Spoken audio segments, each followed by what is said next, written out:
প্রিয় দেশবাসী, আসসালামু আলাইকুম। আমি আরও কিছু গুরুত্বপূর্ণ কথা বলতে চাই।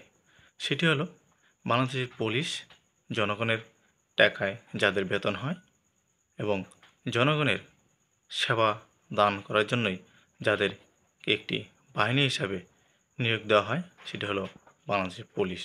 এই পুলিশ বাংলাদেশের মানুষের সেবা করবে, এটি তাদের লক্ষ্য বা বাংলাদেশ সরকারের লক্ষ্য।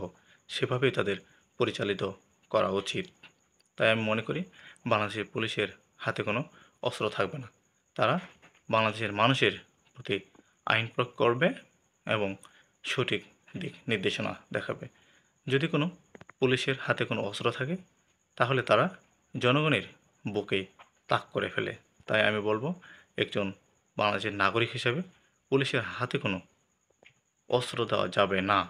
এবং যে অস্ত্র দিয়ে পুলিশ মানুষকে প্রাণনাশের হুমকি দেয় এবং গুলি করে মেরে ফেলে, তাই আমি বলবো এমন কোনো অস্ত্র পুলিশকে দেওয়া যাবে না যেটা মানুষের প্রাণ কেড়ে নেয়।